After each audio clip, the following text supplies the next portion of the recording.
I'm Pastor Megan Rohr, and I'm a Lutheran pastor and have worked with the homeless and hungry in San Francisco for the past 9 years. The first time I ever saw No Dumb Questions was in my chaplaincy training. There's a 6-month time when all pastors have to go and work in a hospital to learn the cycles of life and death and to be trained out of their bad habits.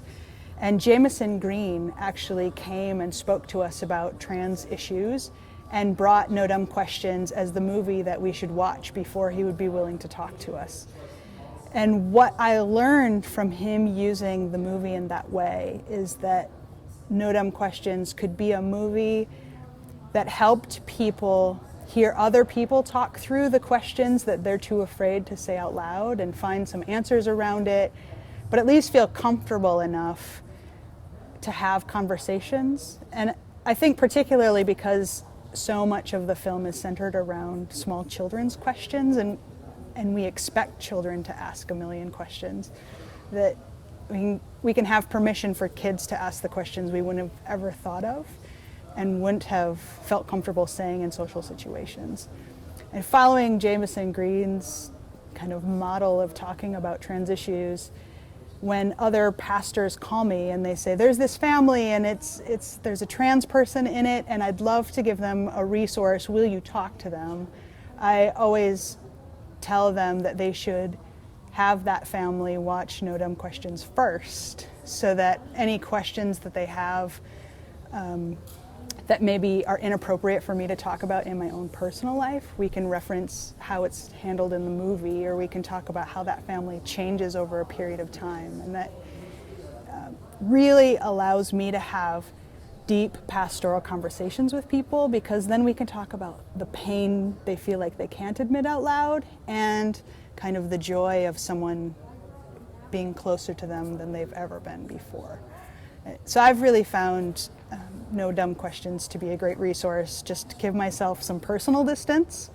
in having conversations about trans issues, and in providing the first step in the conversation, that people have something that they can at least have words to start off of,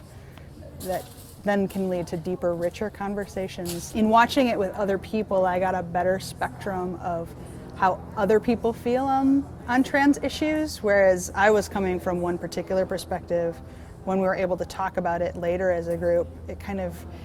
gave me the diversity of ideas that are out there, and to notice parts of the movies I wouldn't have noticed if I was the only one in the room. It's a particularly valuable tool to be able to share someone else's coming out story and not to have to come out yourself. Recording the history